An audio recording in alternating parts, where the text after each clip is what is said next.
Evangelho do Senhor Jesus, segundo os relatos de Marcos, capítulo de número 3.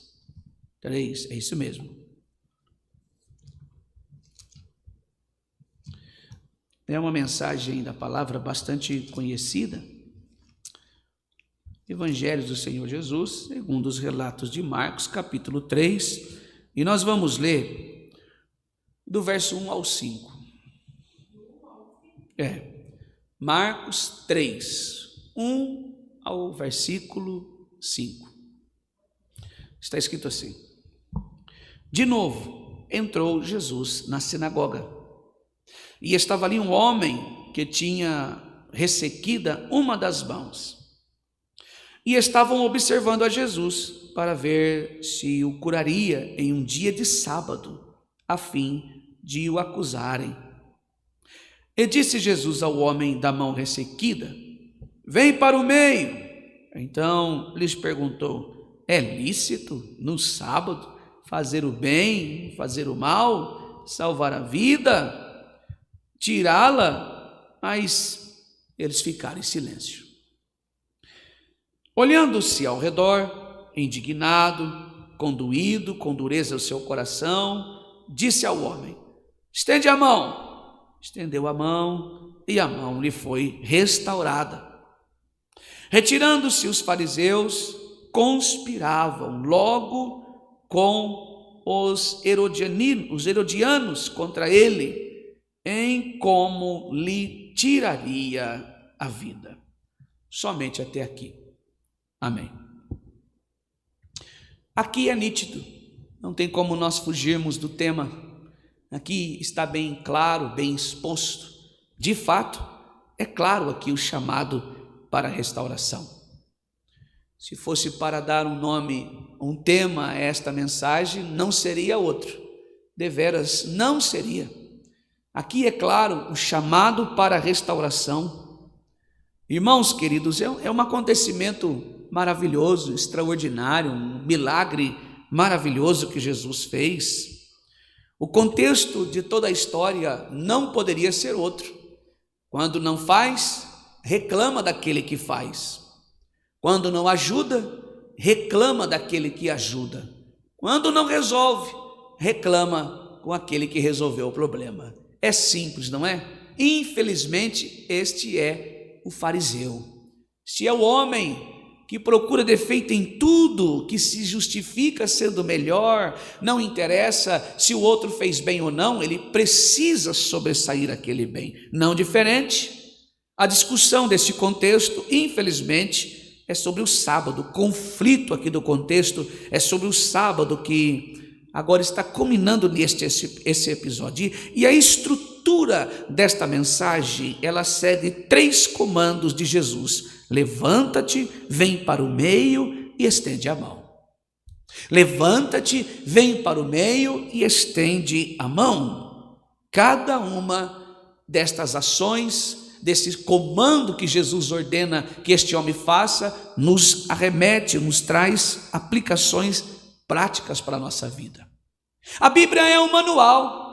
A Bíblia, ela é, irmãos, um compilado não de doutrina, mas aponta para Jesus, nos leva a conhecer o Senhor, nos leva a conhecer Jesus, que é a essência da vida eterna. A Bíblia diz que conhecer a Deus é ter a essência, é saber, é conhecer a vida eterna, a vida abundante que Ele nos oferece. O milagre aqui acontece em um ambiente hostil, mas destaca também a coragem de Jesus quando o homem, não diferente, destaca aqui a coragem de Jesus quanto a esse homem. Jesus não se importa com o cenário, ele não está preocupado com aqueles que o oprimem, ele quer redimir o homem, ele quer curar aquele homem. Mas a Bíblia está dizendo que era um sábado. Era um sábado, o dia sagrado de Israel, o dia em que todo o trabalho cessava. E o dia deveria ser dedicado a Deus, somente ao Senhor. Estes homens estavam ali para fazer simplesmente ao Senhor, e era proibido trabalhar, era proibido fazer outra coisa. E quem entra na sinagoga no sábado? Jesus. Jesus, ele entra na sinagoga para ensinar. Estavam ali com os livros abertos, penso que a Torá, os Pentateucos, examinando a Escritura, mas os seus corações estavam tão petrificados pela incredulidade, pela sua justiça própria, pelos seus estudos teológicos, pelos seus entendimentos tradicionalismo dentro do judaísmo, que não encontrava Jesus. E estava bem ali diante deles, aos olhos dele, o Cristo Nazareno, o Filho de Deus, o Messias revelado, o verdadeiro Deus agora encarnado como homem diante deles. Não adiantava nada, eles não viam o Senhor. Os corações deles estavam cheios de si, cheios de religiosidade. Irmãos queridos e amigos, mas aquele sábado algo diferente estava prestes a acontecer. Os fariseus não estavam ali para aprender, mas estavam ali para vigiar, para encontrar uma acusação contra Jesus. Então, a Bíblia nos informa que no meio da congregação havia um homem com a mão direita atrofiada, a mão direita usada pelo trabalho. Ele está no meio da congregação, mas antes ele estava no último banco, assentado lá atrás. Lucas está dizendo para nós que era a mão direita, Lucas 6, verso 6, a mão do trabalho, a mão da força, a mão da ação. Aquele homem vivia numa limitação séria, não podia trabalhar normalmente, não podia sustentar a sua família com total plenitude. Ele dependia somente de uma mão, a outra estava enferma, doente, mirrada, ressequida. Eu penso que era mais ou menos assim, atrofiada. Ele não podia arrumar aquelas mãos, ele não podia trabalhar com aquelas mãos, e os fariseus estavam ali estrategicamente, observando, para ver se Jesus curaria ele num sábado. Na mente deles, curar era trabalho, e trabalho no sábado era pecado. Eles queriam somente uma coisa pequena que fosse para condenar Jesus. Para dizer, pronto, diz que é Deus, você pecou, você errou. A lei diz que você não pode trabalhar no sábado, e curar é pecado, você não pode fazer isso. Você não é filho de Deus, coisíssima nenhuma. E Jesus, então, sabendo de tudo isso, fez exatamente o que eles esperavam, mas não de uma forma que eles imaginavam. Não do jeito que eles esperavam e estavam ali imaginando que Jesus ia fazer. Jesus fez ao contrário, ele não curou em segredo, ele faz diferente. Ele poderia dizer assim, bom, se eles estão aqui me procurando, então eu vou fazer diferente.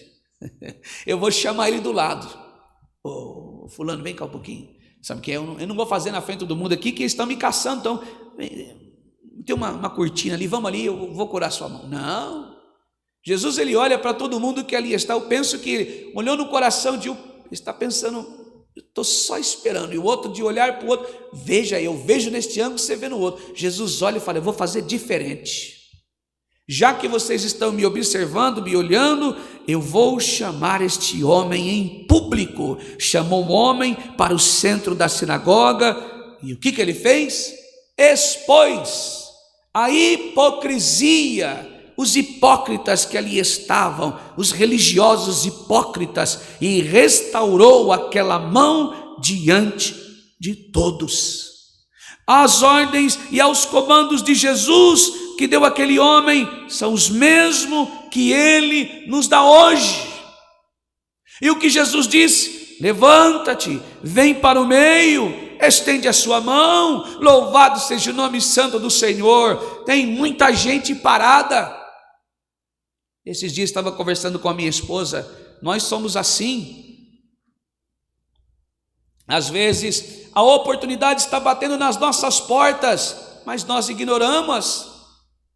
Às vezes a oportunidade está nos convidando, mas nós achamos dificuldade em tirar uma palha do lugar, em simplesmente abaixar e remover uma pedra. Nós somos irmãos, muitos, como eu posso dizer, nós somos até imediatistas, mas somos sossegados demais também. Nós ficamos esperando quando Deus já está agindo, quando Deus já está fazendo, quando Deus já está dizendo, faça, mas não fazemos, nós ficamos travados no mesmo lugar.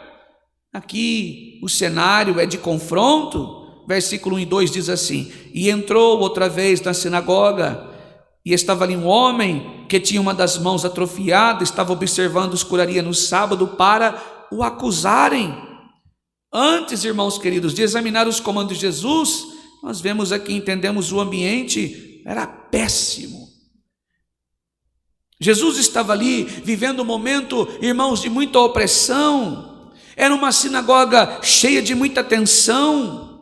Este não era um culto normal. Os fariseus estavam ali de um modo vigilante, a palavra observando, olhando para Jesus. Esta palavra observando no grego, ela sugere uma observação diferente da nossa língua aqui. Observando na nossa palavra hoje, na nossa língua, é olhar.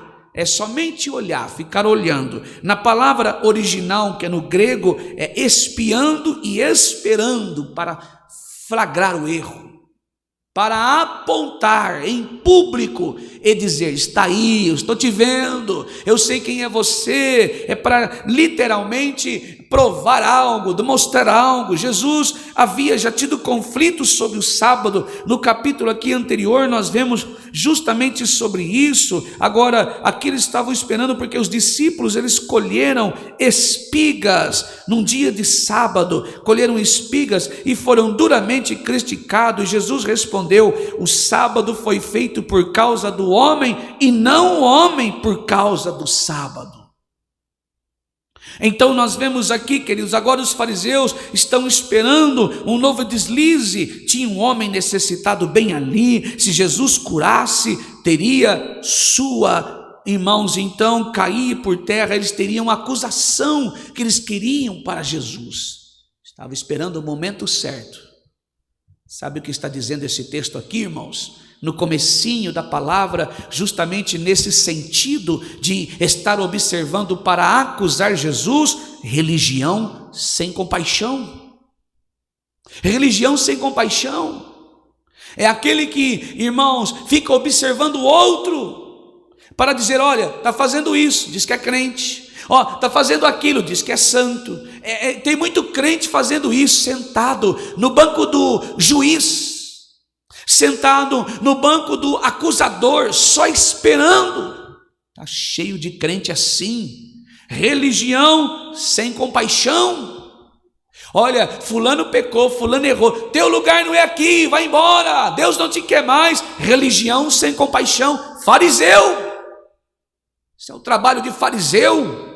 Tem gente que, irmãos, se veste de um terno e uma gravata e se coloca como crente, e aí quando vê o outro, que porventura o outro pecou, aconteceu algo, porque todos nós pecamos, mas escandalizou, aconteceu um acidente no percurso da vida cristã, muda até de calçada, não cumprimenta, não saúda, vira as costas, ignora. O fulano ali é mentirosa, é mentiroso. O fulano ali é isso. E para você? Quem é você? Quem somos? Quem sou? Será que nós podemos, de fato e de verdade, sentarmos na cadeira de juiz? Não, irmãos. Todos nós estamos sentados na cadeira do réu. Todos nós. Assim como aquela mulher prostituta foi pegada no próprio ato, flagrante delito, adulterando, talvez nós não estamos em adultério. Claro que não, irmãos, não é isso que eu estou dizendo, mas todos nós somos pegos em flagrante delito todos os dias, pelo Espírito Santo de Deus, porque Deus tudo vê, tudo sabe, tudo conhece. Aquele que não se compadece do seu irmão tem somente uma religião vazia, só é um religioso. O mais chocante é que os fariseus não se importavam com o homem, ele era apenas uma armadilha, era uma isca para pregar Jesus Cristo. Eles viam o homem sofrendo, pensavam em regras, viam uma necessidade, pensavam acusações, viam a dor e pensavam em política religiosa. Muita gente vivendo assim, irmãos, oportunistas, olhando para os mais fracos, para usar para crescer a igreja, para mostrar poderio, para mostrar liderança, para mostrar exclusividade, para mostrar grandiosidade, arrogância, nariz empinado, peito inchado como um pombo. Está errado, irmãos. Nós precisamos ser compassivos, amorosos, ser cheios de compaixão. Não é alisar o pecado, advertir com amor, perdoar, amar os nossos irmãos e saber que nós também, Paulo vai dizer, aquele que está de pé, cuida para que não caia. Cuida para que não caiam. Eles viam um homem sofrendo, pensavam em regras, mas Jesus agora vai expor esta hipocrisia de uma forma contundente. De que maneira? Jesus não fugiu do confronto, ele perguntou diretamente: é lícito no sábado fazer o bem ou fazer o mal? Salvar a vida ou matar? A pergunta é devastadora. Eles queriam acusá-lo, quebrar o sábado por curar, mas quem realmente estava pecando? Jesus, que queria fazer o bem, ou eles que planejavam destruí-lo? Jesus estava dizendo: eu sei que está no coração de vocês. Vocês estão me observando. Se eu curar este homem realmente, porque ele vai ser curado, se eu curar este homem por ser sábado, vocês vão me prender para me matar. É isso que está no coração. Vocês estão procurando um motivo para fazer isso, para me acusar de blasfemo. O mal está no coração de vocês. Louvado seja Deus. Sabe o que eles fizeram? A Bíblia diz que eles ficaram em silêncio, não tinha resposta. E diante Jesus colocar eles no lugar deles, sabe o que agora Jesus faz? Deu àquele homem 3 comandos. Levanta, primeiro comando, levanta-te. Ele disse ao homem que tinha a mão atrofiada, versículo 3 da parte A: levanta-te. O primeiro comando de Jesus foi: levanta-te. E esta palavra no original grego significa erga-te, desperta. É hora de você se posicionar. É hora de você despertar. Não viva em silêncio, ou melhor dizendo, não viva em sonolento, não fique parado, não fique de cabeça baixa como um oprimido. Por quê? Porque Jesus viu a necessidade. Em meio àquela tensão política e religiosa, Jesus viu o homem, não a controvérsia, não os fariseus, não a armadilha. Ele viu uma pessoa com necessidade.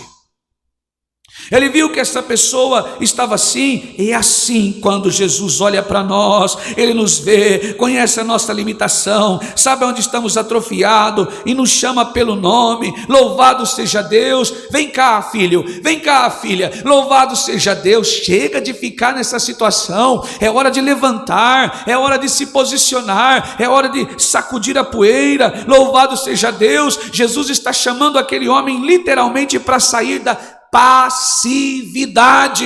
Louvado seja Deus. Aquele homem provavelmente estava sentado num canto, talvez no fundo da sinagoga, vivendo sua limitação em silêncio, conformado com a sua condição, mas Jesus bradou: levanta-te. Foi o chamado para sair da passividade, para deixar a acomodação, para não aceitar mais aquela situação como definitivo. Jesus está nos convidando esta noite: chega de passividade. Louvado seja Deus. Oh, irmãos,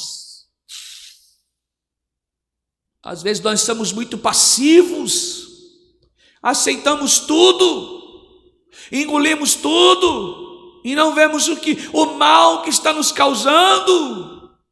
E às vezes nós aceitamos ficar comprimidos, atrofiados, ressecados num canto, irmão, sem se mexer, com medo de tudo, passivos a tudo. Louvado seja Deus.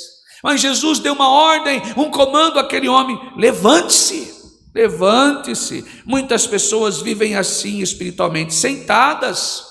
Elas são conformadas, acostumadas com suas limitações. É assim que eu sou, a vida é assim, nunca vou mudar, minha situação não tem jeito. Jesus está dizendo: não, levante-se, não aceite a derrota, não te conforme com a paralisia. Haverá uma restituição, uma restauração. Tem uma restauração disponível para você e para mim. Louvado seja Deus. Não devemos nos conformar, irmãos, não devemos olhar, irmãos, louvado seja Deus, para as nossas limitações, mas olhar para Jesus, que dá a voz de comando: levanta-te, levanta-te. É hora de se mexer e termos coragem de responder. A Bíblia diz que quando ele ouviu levanta-te, levantar-se daquela situação exigia coragem. O fariseu estava ali, os fariseus observando, a tensão era palpável. Obedecer a Jesus significava se expor. Obedecer a Jesus significava tornar-se o centro das atenções, possivelmente sofrer consequências. Por quê? Porque ele não era bem-vindo na sinagoga, ele era acusado ali pelas pessoas judaizantes, a religião judaica. Ele era acusado como Deus o tinha amaldiçoado, era um homem pecador e Deus estava castigando ele. Então seria perigoso ele ir ali e se colocar diante dos demais, estar ali no centro da atenção. Mas sabe o que ele fez? Ele se levantou. Louvado seja Deus, o homem se levantou. Às vezes, irmãos, nós precisamos responder ao chamado de Jesus. Significa ir contra a corrente, significa enfrentar olhares de desaprovação, significa sair da zona de conforto, mas é o primeiro passo para a nossa restauração. Às vezes vai ter mal olhado, vai ter pedradas, alguém vai desaprovar, alguém vai querer virar as costas literalmente para sempre, mas não, nós precisamos obedecer o Senhor. É Ele que nos convida, é Ele que nos chama, e Ele então não para nós neste comando primeiro, levanta-te, mas Ele dá o segundo comando, Ele diz: vem para o meio. O segundo comando foi ainda mais desafiador: vem para o meio. Não basta levantar, é preciso sair do canto e ir para o centro. Louvado seja o nome santo do Senhor. Este homem agora, das mãos mirradas, está literalmente abandonando as margens, os cantinhos, as beiradinhas, o resto, o lado oposto da coisa. Louvado seja Deus. Aquele homem provavelmente vivia nas margens, com a mão atrofiada, era limitado em sua capacidade de trabalho, a sua participação social já não existia. Talvez se sentisse menos importante, menos capaz, menos digno de atenção. Ele estava ali escondidinho, talvez com o rosto virado para a parede. Jesus o chamou para o centro, para o lugar de destaque, para onde todos pudessem ver. Oh, irmãos queridos, muitos cristãos vivem nas margens da fé, frequentando a igreja, mas ficam no fundo, participam, mas não se envolvem de verdade, estão presentes, mas não são comprometidos com Jesus. O Senhor está dizendo pela palavra: não adianta vir à igreja, eu sou menor da casa de Jessé, se fazendo, irmãos, uma humildade fora, que não é bíblica, uma humildade disfarçada. Não, irmãos, Jesus quer te usar, assim como Ele me arrancou das margens e me pôs para pregar sua palavra, mesmo sabendo que eu não tenho capacidade alguma. Ele tem me capacitado, o Senhor tem me arrancado das margens de um lugar aonde não conhecia, para vir aqui expor o verdadeiro evangelho. Assim como Ele fez comigo, Ele quer fazer em sua vida. Louvado seja o nome santo do Senhor. Não dá para continuar às margens, não dá para entrar dentro da igreja e se esconder dos outros. É hora de despertar, é hora de se levantar, é hora de dizer: eis-me aqui, Senhor, usa-me para fazer segundo a tua vontade e o teu querer. Louvado seja Deus, bendito seja o Senhor, louvado seja Deus. Oh, aleluia, louvado seja Deus. Ai, irmãos, a seara é grande, os obreiros são poucos, e é o mandamento: ide, anunciai o evangelho, oh aleluia, fazei discípulos, louvado seja Deus. Jesus chama para o meio, para o centro da sua vontade, para o lugar de plena comunhão, participação. O lugar é de exposição. Ir para o meio significa se expor. Todos viram a sua mão atrofiada, sua limitação ficaria evidente, sua necessidade seria pública, e isso que é difícil. Às vezes nós preferimos esconder as nossas fraquezas. Nós queremos que as pessoas vejam apenas o nosso lado bom, mas não vê que nós passamos situações difíceis, temos vergonha das nossas limitações, mas Jesus nos chama para o meio, mesmo assim, não porque Ele quer nos envergonhar, nos constranger, não, mas é porque Ele quer nos curar, e a cura muitas vezes começa com a honestidade de assumirmos a nossa condição diante de todos. Louvado seja Deus, assumir com honestidade a nossa condição. O lugar é da bênção, em meio, Senhor, o meio também é o lugar aonde Jesus estava. Ele estava no meio, o centro da atenção de Deus, é onde acontecem os milagres. Jesus está dizendo: vem para o meio, aonde está a bênção. Nas margens nós ficamos distante, observamos de longe, não vemos o Senhor, ouvimos falar de Deus, o que Ele pode fazer, mas no centro nós experimentamos pessoalmente, é uma experiência pessoal, somos tocados diretamente, somos cheios do Espírito Santo, a palavra opera no coração, a visitação de Deus toma a nossa alma, nós sentimos a visita do Senhor, não para que aparecemos para os demais, para que a graça abundante possa sobejar e alcançar os demais. Está cheio, sobejando, está fartando, os molhos estão cheios, o celeiro está cheio, louvado seja Deus. E quando cumprimentamos, abraçamos, aquela presença gloriosa que está em nós também transforma o outro. Louvado seja Deus, bendito seja o Senhor. A Bíblia diz que os tímidos não entrarão no céu. Tímidos é aquele que fica escondidinho, tem vergonha de tudo. Não, nós precisamos, não para se aparecer, não para se expor, mas para que o testemunho de Cristo possa ser visto em nós. Precisamos estar assim. Nas margens ficamos distante, observamos de longe. O homem poderia ter ficado sentado e nada teria acontecido, mas ele foi para o meio e então sua vida mudou. Irmãos queridos, a Bíblia diz que a indignação aqui, Jesus se indignou. Versículo 3, aliás, versículo 5, parte A, e olhando para eles em redor com indignação, codoendo de sua dureza de coração. Aqui, irmãos, essa indignação, tem muita gente que fala que é ódio, que Jesus ficou revoltado. Não é isso, não.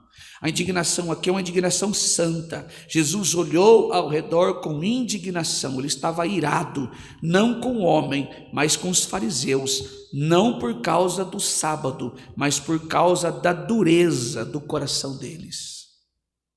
Jesus aqui, irmãos, viu que eles preferiram ver um homem sofrer a ver Jesus realizar um ato de misericórdia.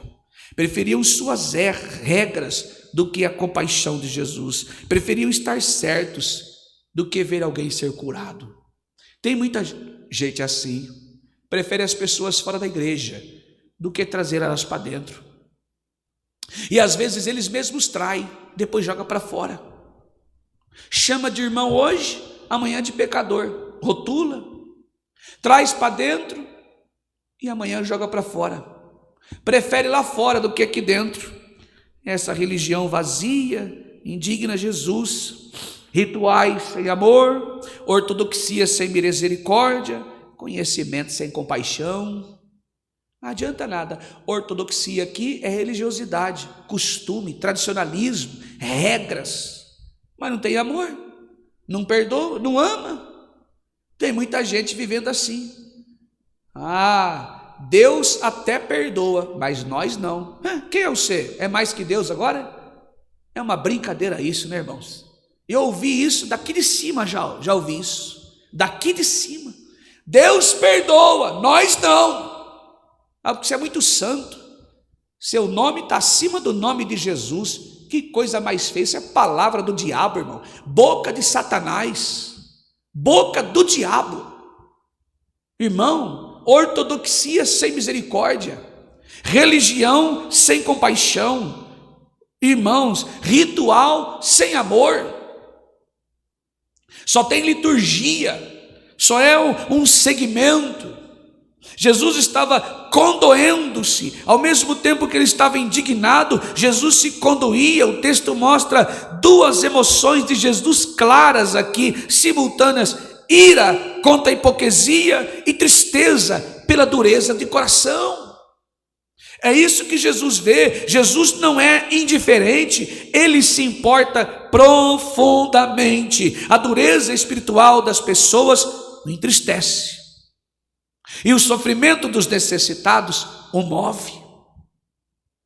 A tristeza de Jesus é de ver o coração duro, mas ele se compadece, entristece, porque vê o sofrimento dos necessitados e o move. Então, quando Jesus passa dessa indignação, passa desse segundo comando, ele dá o terceiro comando: estende tua mão. Ele olha para os fariseus e vê a dureza de coração. Agora Jesus vai operar aos olhos deles. E vocês estão irritados? Eu estou fazendo algo que eu estou indignado de ver, como vocês preferem ver um homem sofrendo do que curado. Então, aos olhos de vocês, ele dirige aos homens e dá ao homem com a mão mirrada e dá o terceiro comando: estende a mão. Aquele homem estendeu a mão. Ele disse ao homem, versículo 5b: estende a mão. E ele estendeu, e foi restituída a sua mão, a sua sã, como a outra mão. Irmãos, a ordem era impossível. Pense numa situação: a mão estava atrofiada, provavelmente estava rígida, seus nervos não se moviam, sem movimento, talvez deformada. Jesus mandou estendê-la. Era um comando impossível de obedecer por força própria. O homem não tinha capacidade de estender a mão, de levar aquela mão, ela não funcionava. Mas Jesus não pede, não, o que não capacita, ele ordena, ele também habilita. O comando carrega em si o poder para ser cumprida aquela ordem. Não dependia da força do homem, dependia da palavra de Jesus. Ele não tinha força para tal. Jesus não só ordena, mas também ele capacita o homem para que ele estendesse a mão. Ela não funcionava, ela não tinha capacidade, mas após a ordem de Jesus, agora há uma habilidade no movimento, na ação das mãos. Fé em ação, louvado seja Deus. Ela não ficou só nas palavras. O homem poderia ter argumentado: Senhor, eu tentei fazer isso várias vezes, não consegui. Mas ao ouvir o ato da fé, fez com que ele praticasse esta ação. Ele recebeu capacidade. Isso é fé. Isso é fé. Não é entender primeiro para depois obedecer, é obedecer confiando que Deus vai fazer o impossível acontecer. Louvado seja Deus. Fé não é ver para crer, fé é crer para depois ver. E é isso que aconteceu aqui. Deus frequentemente nos pede coisas que parecem impossíveis. Perdoe quem te magoou, a gente não perdoa. Abandone este vício, a gente não abandona. Confie em mim nessa situação. E pensamos: não consigo, Senhor. Como eu vou perdoar alguém que me machucou? Não tem jeito, a lógica é clara. Como eu vou deixar um vício se eu já tentei várias vezes? Eu não consigo, Senhor, é claro. Como eu vou confiar no Senhor nessa situação? Alguém disse que é impossível. Se já falaram que é impossível, não vai ter jeito. A palavra é impossível. É assim que nós agimos. Mas quando damos atenção, damos o passo para a obediência, Deus supre a capacidade. Louvado seja Deus, louvado seja Deus. Jesus não faz obra pela metade. Quando Ele restaura completamente. Quando Ele liberta de verdade. Quando Ele cura e a cura é plena, é transformada por completa. Louvado seja Deus. Talvez você veio aqui esta noite sem fé, sem esperança, mas ouvir a palavra de Deus que não é minha, tenha certeza, levante, venha para o meio e estenda a mão. Louvado seja Deus. Esteja em posição com o Senhor, grudado do Senhor, agarrado em sua orla e creia: